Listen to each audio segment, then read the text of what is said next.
Hi, everybody. My name is Dr. Walker J. Ross. I'm an assistant professor at Florida Southern College in the School of Business, and I teach in the sport management program. Today, I'm going to be discussing sport ecology with you all, and I just want to start out and apologize for the fact that I cannot be there in person to have a more natural conversation on the topic with you all. Just because of some familial issues, I couldn't really be there live and in person, but I hope that you can find this engaging enough. I hope that you'll have some questions afterwards that your professor can compile and send to me. I'd be happy to answer them, just because I want to make sure that you all are getting the experience out of this that you really hope to get. So before I get into this, I always like to talk about how I became interested in this topic, sport in the natural environment. And the short of it is that I studied environmental ethics and policy as an undergraduate when I was going to college. And I liked the topic. It seemed natural based on just a lot of environmental restoration work I'd done growing up, that I would study that. But it was sort of a very depressing topic to study. And I had a lot of professors that would basically end the class every day by saying something that is, we're all doomed, climate's changing, life's gonna suck. And as much as the topic was interesting to me, that was kind of depressing. But I was working the whole time as an undergrad in our athletic department, and I never really understood growing up, because I came from a small town, that you could work in sports. And so when I graduated, I did some, professional work here and there, in Division I athletics, professional men's and women's soccer, some free work with Nike. And I just kind of realized that wasn't for me, and I wanted to go to graduate school and I wanted to study. And it only seemed natural that I would combine this passion for environmental issues and this passion that I had for sport into one topic. And so that gave way to the topic that I've become an expert on in sport ecology today. So without further ado, I'm going to jump into the slides, and I know that there are some other questions that your professor would like for me to answer. I'm just going to wait until the end, and I might even answer some of these as I go through the materials. So let me first go ahead and share my screen so that you can see the slides that I'm going to go through. I just want to make sure that you all have the right material here. So I'll leave myself up in the corner here, so hopefully you can see me and follow along. But sport ecology and sport. And typically I look at this as sort of an implications for event management perspective, but there are lots of different ways that you can discuss the topic. So this is the basic outline, trying to talk about why you should care about this issue, why you should study it, in particular, what sustainability is, what sport ecology is. I'll talk a little bit about the Olympic Games and climate change just to give some context, and then I'll go through a lot of these considerations that we could make for making more environmentally responsible sport events. I do normally have an activity as a recording. This might not work so well, I'll leave it up to you all to decide what you want to do with that. But I start out with this. I usually would ask my students who's been to a major sporting event, like a major Division I college football game, or Super Bowl or NBA game, or whatever. I got my PhD at the University of South Carolina, so I got a picture of Williams-Brice Stadium there. 80,000 people in one spot, pretty big event.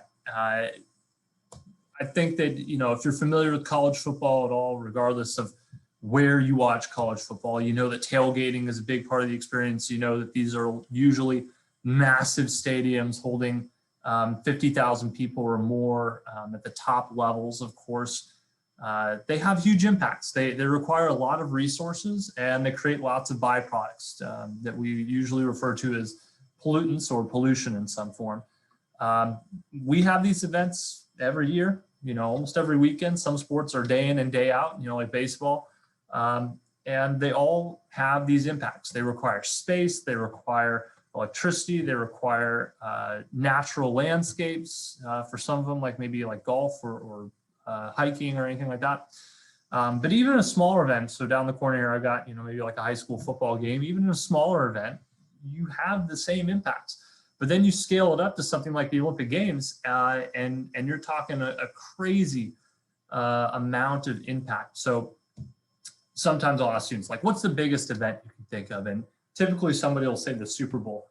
And I just like to think of the Olympic Games as being like 20 Super Bowls a day for 2 to 3 weeks straight. So yes, the Super Bowl is massive. It's one of the most watched programs on television, usually one of the more expensive tickets that you could ever get. The Olympic Games are like the Super Bowl, just gone crazy. So they have a huge event. And unlike maybe a South Carolina football game where you just mostly have people coming from around the greater state of South Carolina, the Olympic Games, you have people coming from all over the world, from the farthest corners of the earth, to be in one location for one event. So it doesn't matter if we have the games in Tokyo, Japan coming up. There are going to be people from New Zealand. There are going to be people from Africa. There are going to be people from the US. There are going to be people from Europe. There are going to be people from South America, all over the place, are going to be coming to that event. So these types of events have these massive impacts. They require resources, they create pollutants. And that's sort of the simple way to understand this from the get-go. And so I usually talk about what is sustainability. And I'd ask you all, what do you think of when you hear that word? And inevitably, students will say things like the environment, or leaving things better, or recycling, or solar panels, or whatever.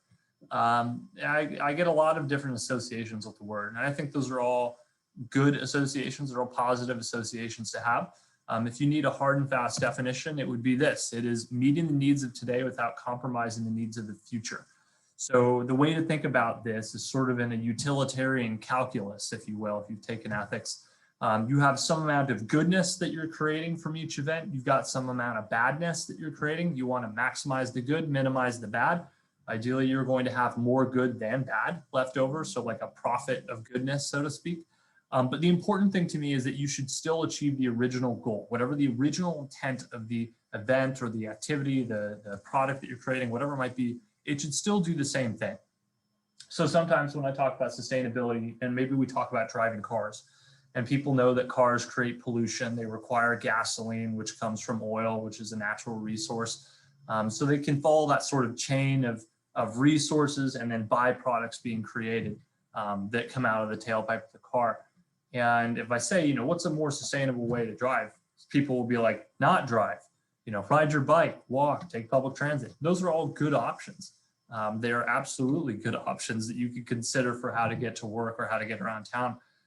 But if the important thing for you is to still drive the car, then that should be maintained. And there are better ways that you could drive a car, or better cars that you could even drive, like a hybrid or an electric car, or a hydrogen fuel cell car, although those are basically going out with the advent of electric car here. So you should still achieve whatever the original goal is. So when I talk about sustainability in sport, I want sport to happen. I want sports to keep being enjoyed the way that we enjoy them today, with all the pomp and circumstance and fireworks and massive crowds and all that. I love that.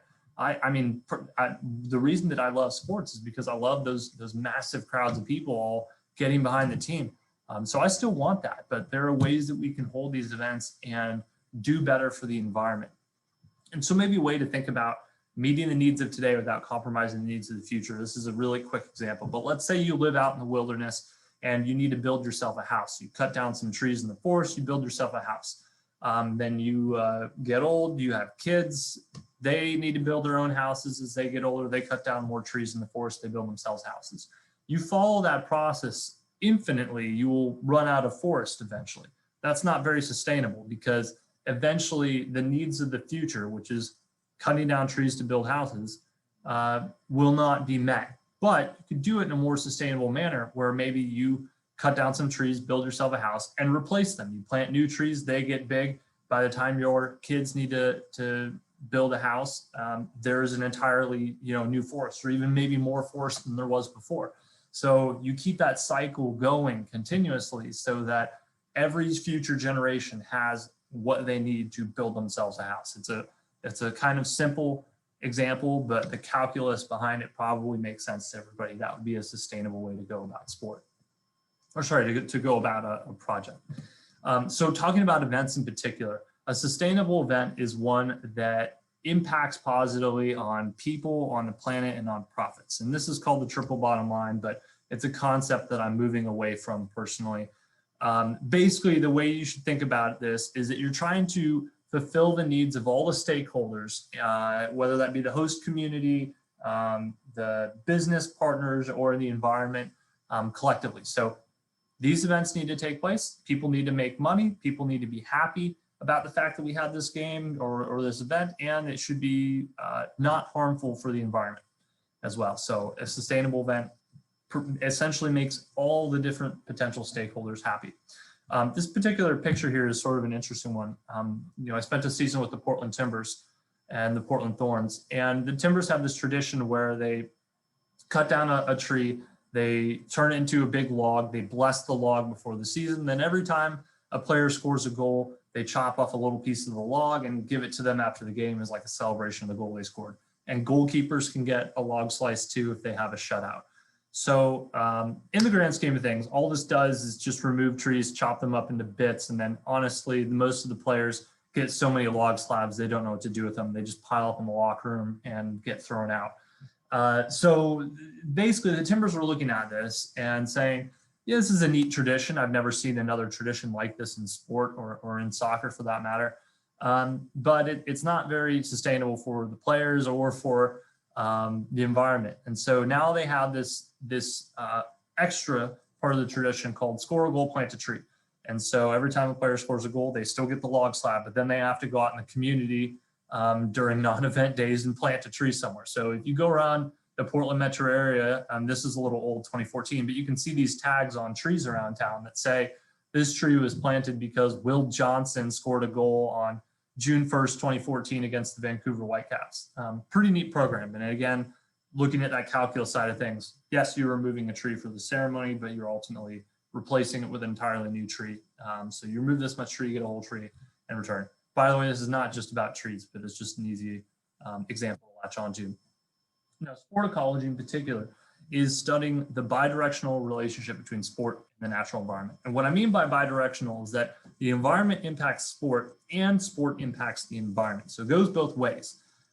You can think of it like this. Yes, sport impacts the environment because we consume resources, we take land, and we create pollution. And those are things that ultimately harm the environment. But the environment also influences sport in the sense that some sports are climate dependent. You cannot go skiing in the summer, or you cannot go skiing in Florida. There's no snow, there's no mountains. So basically, it is a sport that is dependent upon ecological conditions or environmental conditions. You need mountains, you need a certain elevation, you need cold enough temperatures, you need precipitation that turns into snow. You need that snow to stay and pack for you to actually participate in that sport. So that is one that is dependent upon the environment. Or you could talk about maybe heat waves impacting athletes. There have already been some cases of athletes retiring due to global warming, if you can believe it or not, that temperatures have gotten so hot in their communities that they're not able to compete anymore, which is kind of shocking. So there are a lot of different considerations you need to make ecologically about sport. And one we talk about is climate vulnerability. So is your sport liable to be impacted by a changing climate? Snow skiing, since I talked about that, is one. There was a report recently from the European Geological Survey that suggested that between the 1980s and today, they had 2 meters less of snowfall annually. And that might not seem like much, but 2 meters is quite a lot. There are probably some ski resorts in Europe that are looking at shorter seasons. You know, maybe they would be open for 6 months. They can only be open for 4. Maybe there's some that are going to close in the future because they don't get enough snow that they can actually be open and profitable for any amount of time. So those are sports that are vulnerable to the changes of climate. Here in Florida, we're a low-lying state. Flood is a very real risk here, and the Miami Heat arena is built right on the bay, essentially. So if there's any amount of sea level rise, the American airline will be probably partially underwater for some part of the year. So vulnerable to climate change there. Sport also contributes to climate change just in the sense that, you know, because it is creating pollution, for example, that speeds up the process of global warming, which means that our activities are contributing to the harm. And then they'll come back to bite us in the butt by making us not able to compete in a sport like skiing. So for all the event considerations that I'm going to go over, the the impacts are bidirectional. So sport impacts the environment and the environment impacts sport. So make sure you have that in your mind. The last thing I want to talk about is just kind of giving an Olympic example here of how climate change has impacted the Olympics.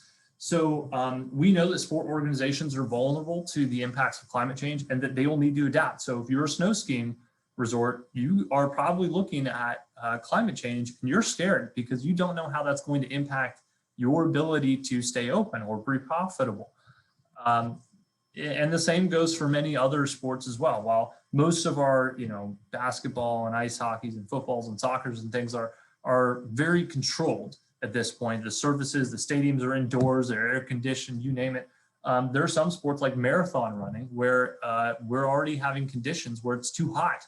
In Tokyo, for example, with the upcoming Olympic Games, they had to move the marathon out of Tokyo because it's too hot there for even the best athletes in the world to run 26.2 miles. So they had to move it to a higher elevation, colder climate that is better suited for the sport. It's kind of wild to think about, but the Texas Rangers just built a new stadium, for example, that has a roof. They had a perfectly good stadium in Arlington, and I know that some people disagree with me on that. It was a perfectly good stadium, but it's just too dang hot in Texas. So they needed one with an air conditioner. And to have that, you got to have a roof over the top. So they are adapting to changes in climate as it gets warmer there. Climate change will impact the games in the future. This is something that my colleague Madeline Orr and I are taking a look at. It's particularly over the 2020s. We know that a lot of the events that are going to take place are going to be impacted by climate. We know that the Qatar Men's Soccer World Cup, for example, they're supposed to normally play men's soccer World Cups in the summer, but they're going to play it in the winter, and then it's still going to be too hot in Qatar, so they're going to air condition the outdoors, which is crazy expensive to think about. But we will see other changes as well. Beijing is hosting the Winter Olympics in 2022. Beijing does not get cold enough, so they're having to put the ski and alpine events somewhere else. Of the 19 previous cities that have hosted the Winter Olympics, so previous starting at Sochi, Russia, 2014 and going back, so not including Pyeongchang, South Korea, 10 of the 19 or even 11 of the 19 previous Winter Olympic host cities will remain climatically viable through the 2050s. And that probably doesn't seem like much, but that means that potentially 8 or 9 of the cities that have hosted the Winter Olympics in the past will not be able to host them again in the future because they will not have the climate necessary to host the alpine events, essentially, the ones that require snow in particular. When you look at the viable pool of candidates to host the Olympics in general, so that these authors basically looked at cities of a certain size, with certain resources and the right climatic conditions, they figured out that by 2058, the pool of viable host cities for the Summer Olympic Games will shrink dramatically. And we already are experiencing this, where the IOC has started giving out multiple games at the same time because they just don't know if anybody's going to line up and actually want the games. There might not be cities in the future that can really successfully, safely host this event.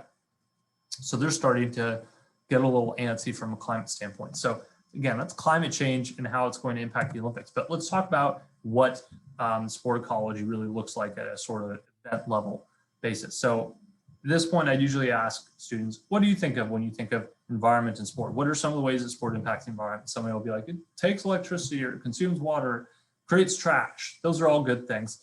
But here's a big long list of what those things could be. And I'll go through each of these. I'll try to go quickly through them all, but just to give you some context of it. This picture on the right side here is the softball stadium from the Athens 2000 Olympic Games. What happened in Athens is that they got so excited to host the Olympic Games that they created permanent venues, basically. And the Athens Olympics in 2004 were the last ones to have baseball and softball until the Tokyo Games coming up. They don't play baseball or softball in Greece. Like nobody there plays it. When you're the host country, in Greece's case, you get to put a team in every sport. And so they had a baseball team that could qualify, but they had no baseball players. So anyway, they built these permanent venues. And since then, they've just been left to rot because they don't have a use for them. That's not very long-term thinking, especially when you consider the global economic crisis that came about in 2008 or even earlier in 2006, depending on where you think it starts, and the massive debt problems that Greece has, this is a huge black eye to the sustainability of this event. So this, might not strictly be an environmental issue, but it is an economic and a social issue for them. So let's talk about these things. Air quality and pollution. Prior to the Beijing Olympics in 2008, this is what the air quality in Beijing looked like on a typical day. It was pretty bad. And I don't think anybody wants to breathe this. And it was so bad that they basically had to stop factory production in Beijing for about 3 months prior to the games and just let the air clean out on its own. So this is environment impacting sport because these athletes are going to come here and potentially breathe this and compete. And I don't think any of them really want to do that. Similar things have been said about Mexico City and its air quality, that when you go to Mexico City, you walk around, it's like smoking a cigarette, just how bad the air quality is there. At the same time, we know that the Olympics impact the environment because people are going to fly in from all over the world to this one spot, be driving everywhere like crazy. Air transportation, well, transportation in general has the biggest contribution to carbon emissions of almost every other industry out there. And airline travel accounts for the biggest part of that. So there's almost no way you get to Beijing unless you fly there, considering how far away people are coming all over the world. So we know that these games impacted the environment as well. And just as an example of kind of what carbon means in this case, carbon is, of course, we exhale carbon dioxide and plants naturally take it in and recreate oxygen that we breathe in. But if we create too much of it, there's not enough plants in the world to effectively deal with it. And it starts to break down other parts of our environment, particularly our ozone layer, which is an O3, oxygen times 3 molecule or 3 oxygen atoms together, that protects us from the sunlight. So the ozone layer insulates the earth, keeps it warm, but it also prevents too much sunlight from coming in, which is why you don't get sunburnt literally the second that you walk outside. Otherwise, that would happen because of the amount of radiation that comes off of the sun. This is a particular issue that astronauts have to deal with in space. So the more carbon we produce, the more the ozone layer breaks down, the warmer the earth gets. That'll melt ice caps, which reduces the reflective surfaces. The white ice of Greenland and North Pole and South Pole and the mountains sends sunlight back out into space so it doesn't warm our planet. But if we create darker surfaces, then we trap more heat, which will warm our planet, which will further make this cycle go on even faster, essentially. Warmer planet, more breaking down of ozone, warming planet, breaking down ozone all over again. So it is a bad cycle to be in, essentially. Now let's look at water quality. Again, these events impact water quality and are impacted by it. So with the Rio Olympic Games in 2016, there were some serious water quality issues within the open water sports like sailing and canoeing, kayaking, and open water swimming. And a lot of those athletes didn't want to swim in that water. And I don't blame them for not wanting to swim in it. It was disgusting. They have some serious issues with sewage treatment there. And when you live in a neighborhood that doesn't have adequate sewer, what you tend to do with your wastewaters is dump them into any open source you can find, river, bay, you name it, and that further pollutes the region. So sanitation is incredibly important for preserving water quality. At the same time, we know that sport impacts the water, because of maybe an open water sport, boats impacting being out there essentially will cause damage. It'll stir up soot and sand and dust and all that. In Athens, Georgia, the University of Georgia football stadium is built right on top of a creek right here. And the creek has what we call a culvert, this sort of tunnel pipe that goes underneath the stadium. So the creek keeps flowing under the football field. So you probably don't ever think about this or notice this, but if you ever watch a home football game at the University of Georgia, they're playing on top of the creek. One of the things they realized a couple of years ago is that whenever it rains or whenever they water the grass, the water picks up the paint from the field. Their colors are red and black, so it picks up a lot of that paint and it seeps down into the culvert. And so what you can see, this picture right here is pink water. That is water that has come down from the football field, having picked up all the paint and all the fertilizers and chemicals and things, and then leached into the creek, and it flows downstream. And there are some communities downstream that pull their water from this source. You don't want to breed that. So Georgia had to go in there and reinforce the culvert and rethink the ways that they water their field, because again, that is pollution, but things just don't disappear. I think a lot of people think that their trash and their waste, as soon as you flush the toilet or throw it in the trash can, that it's out of sight, out of mind, and it's not that simple. It has to go somewhere. How you use land is another big issue. We build a lot of stadiums in cheap areas because we need a lot of land and we don't want to spend a lot of money to get it.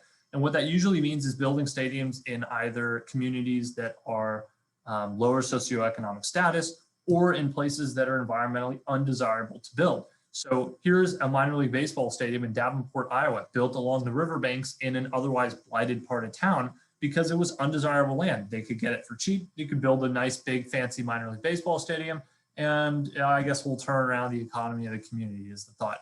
What they didn't realize is that this is a floodplain.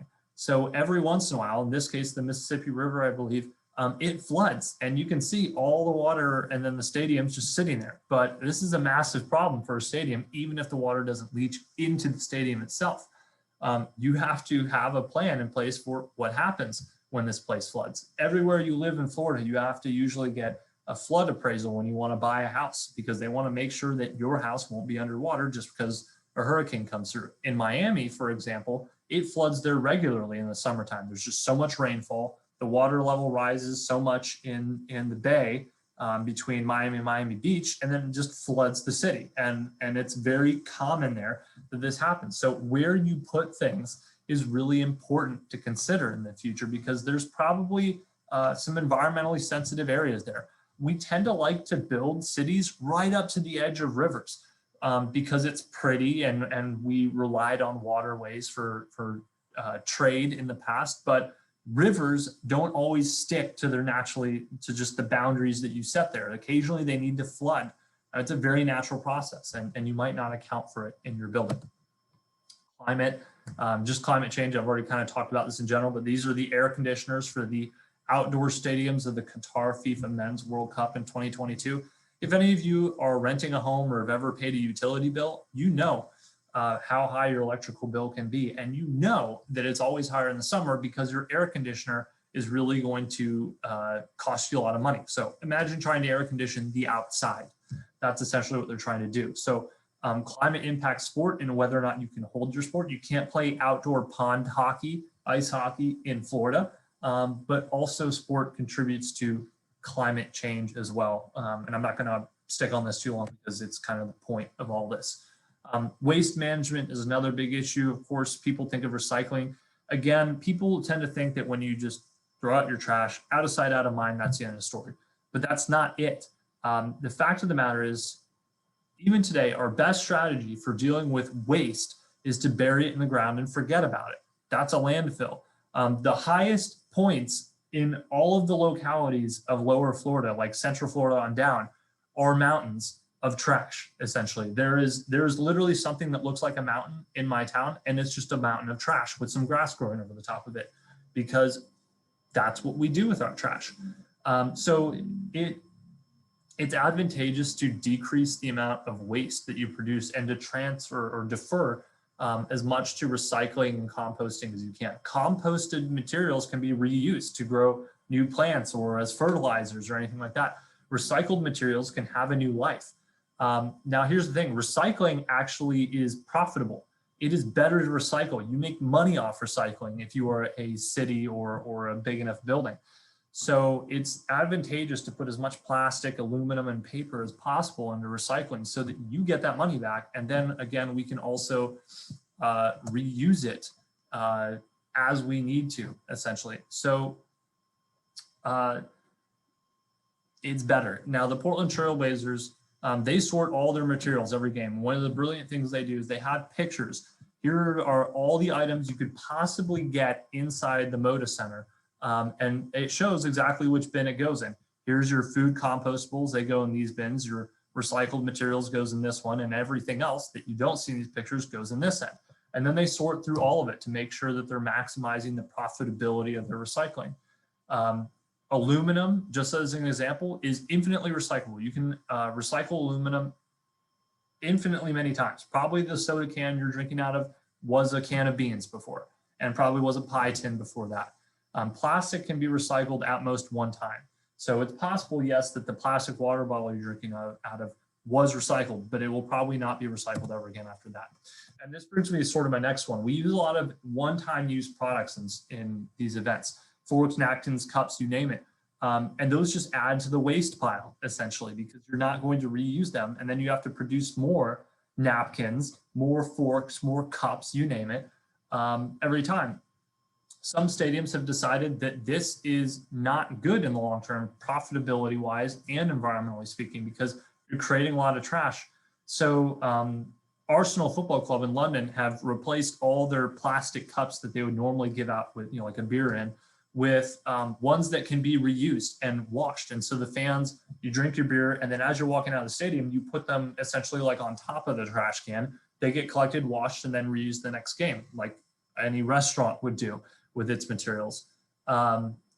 The Miami Dolphins changed their plastic cups to aluminum cups because, again, those are infinitely recyclable as well. So trying to decrease the amount of one-time use products, because those are largely plastics, get thrown out and will not break down for millions of years.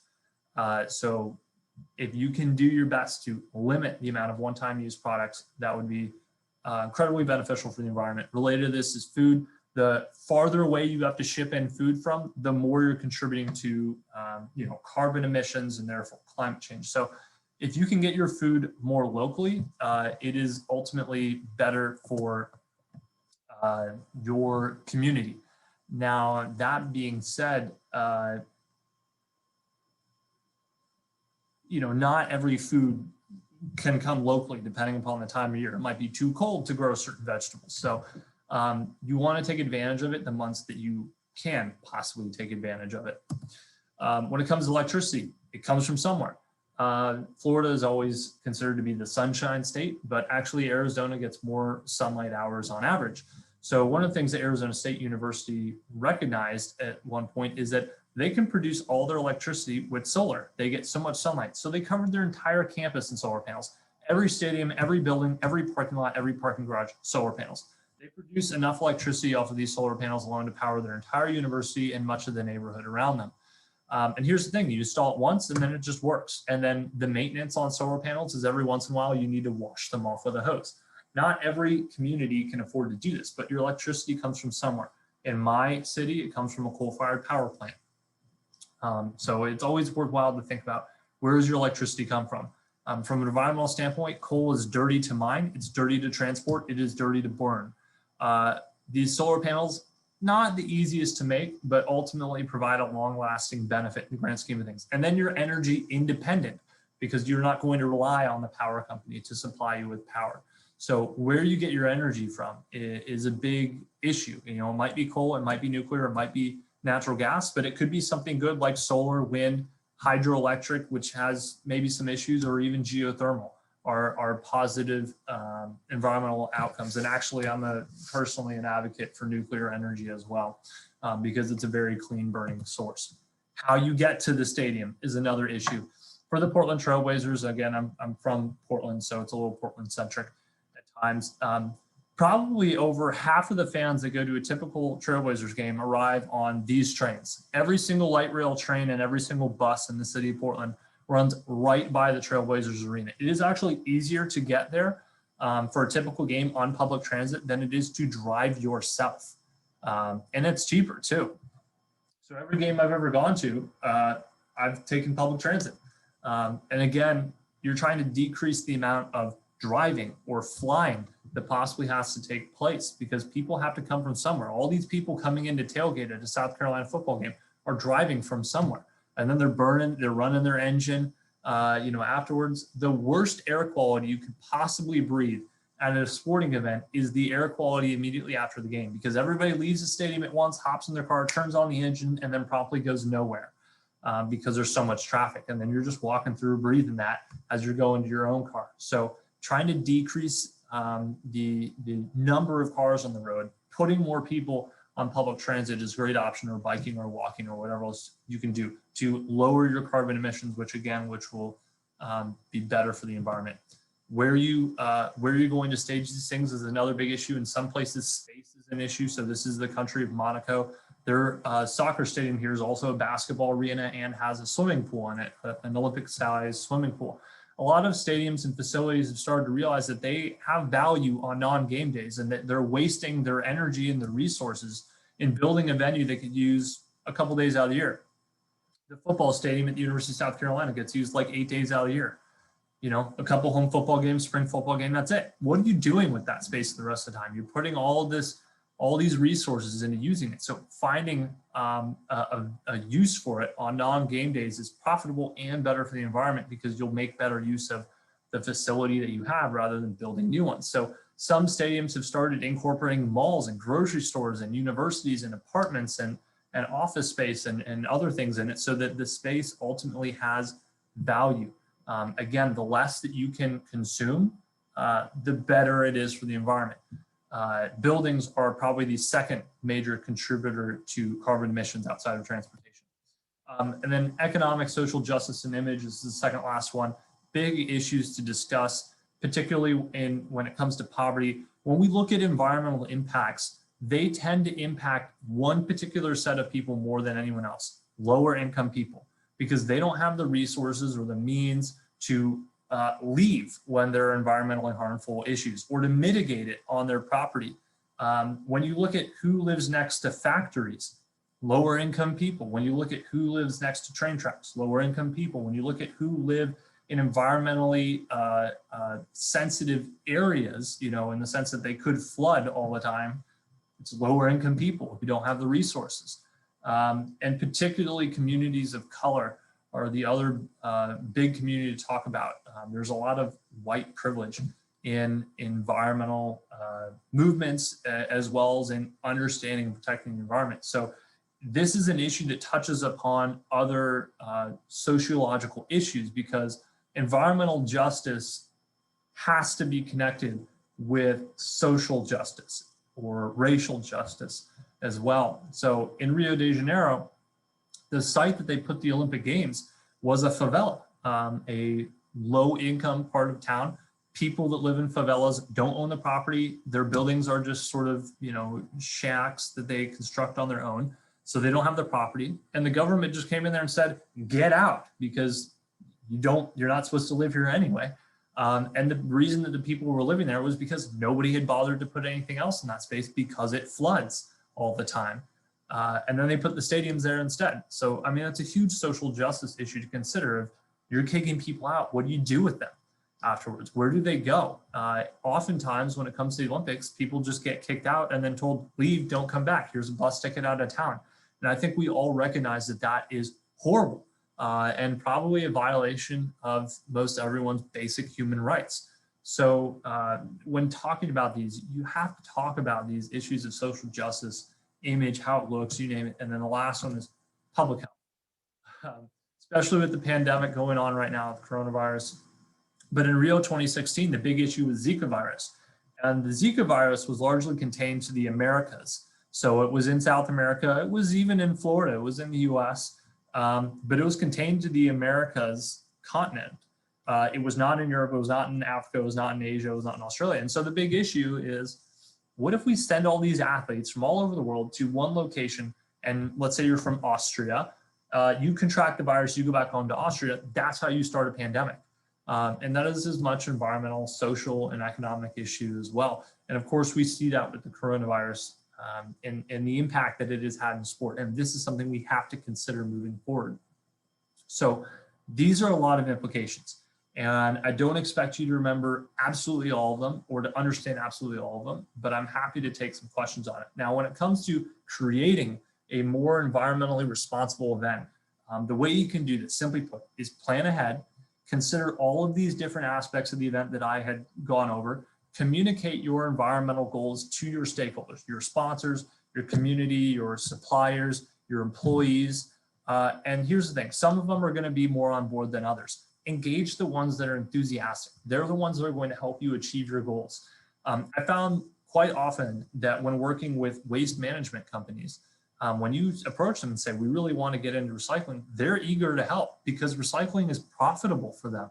So they want to help you. They're like, oh yeah, you want more recycling? Let's do this. Whereas you might approach, the local government and say, I want to swap out all the light bulbs for LEDs because they're more energy efficient, burn less electricity. The city government might be like, oh, that's not really our priority. And that's sort of an issue of pick your battles. So engage the ones who are enthusiastic. They're going to be the ones that are going to help you get to the goals that you're trying to achieve.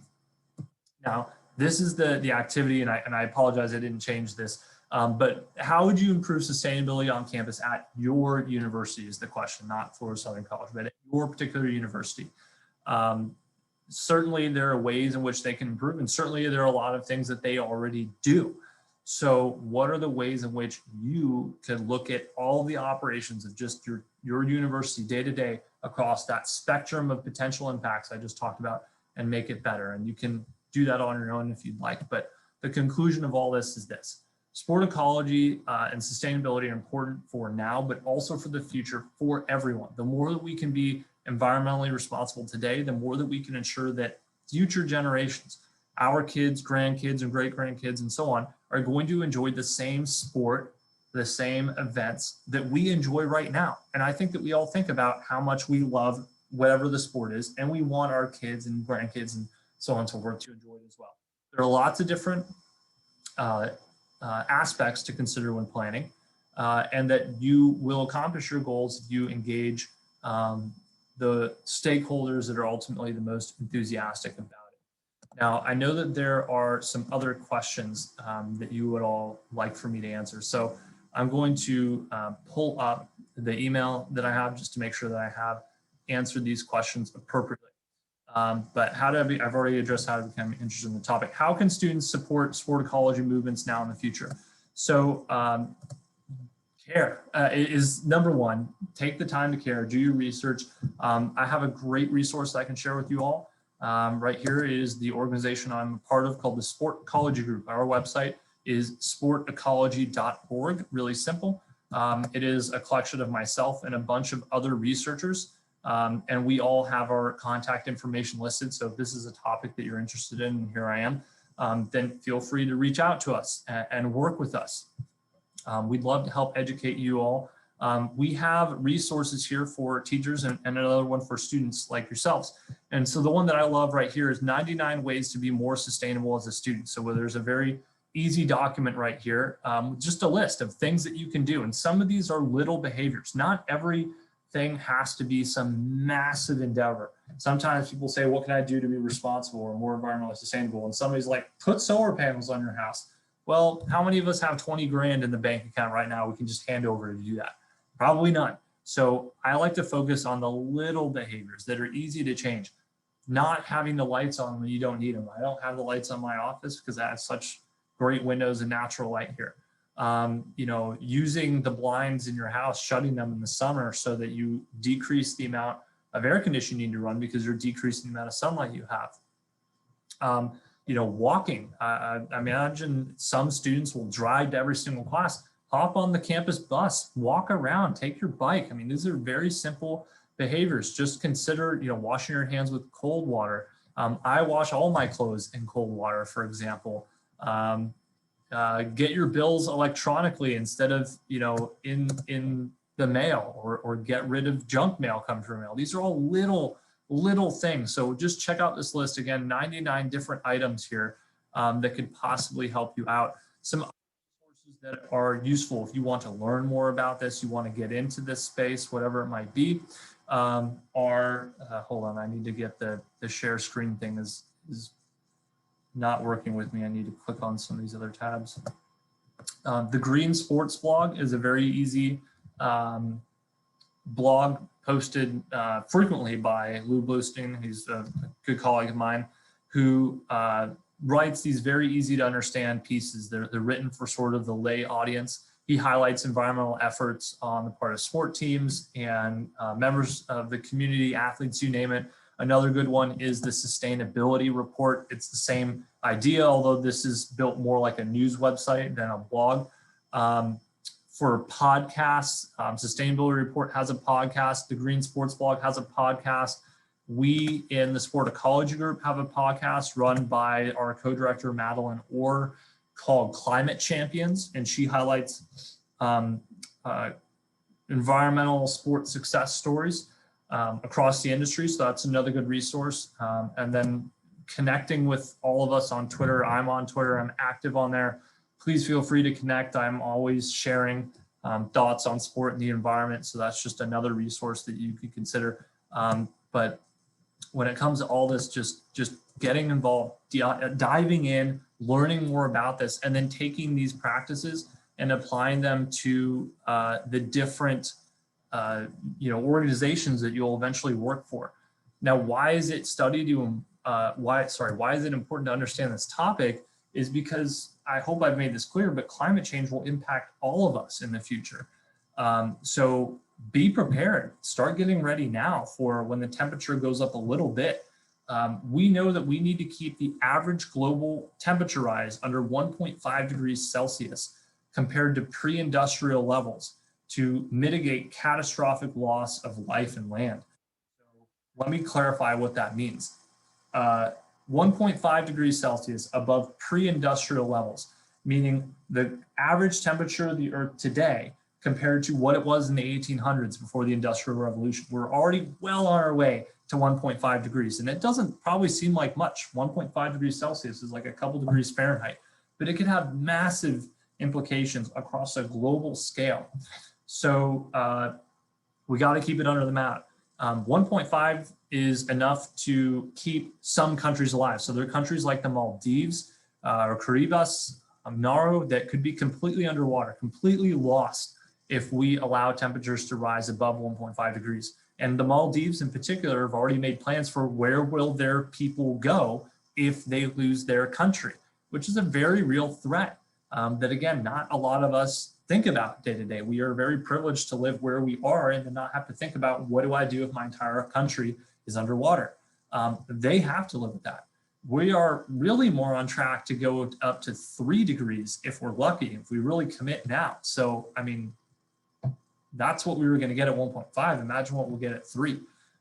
So it's really important that you study this. Now, the other reason I think it's important to study this is that it will give you an advantage in the future in this industry. Not enough students study this topic. So even understanding it a little bit, or even having resources to go to when you need to know more, is a huge advantage for you going into this industry. A lot of the senior people in management, they don't understand environmental issues, and they tell me this, and they want their new employees to understand this so that they can lead these sorts of projects. So it is an advantage for you all as you enter this industry. I think I've covered some of the educational resources there. The Sport Ecology Group is definitely the best one to start. There is a Rutledge handbook on sport and the environment if you're more of a book person. And then social media accounts, any members of the Sport Ecology Group on Twitter would be a good one to follow. The Climate Champions podcast, the Sport Ecology Group on Twitter as well as Green Sports Blog and Sustainability Report are good ones to follow. And then some organizations like Forest Green Rovers Football Club is a good one to follow since they're considered to be the greenest sports team out there.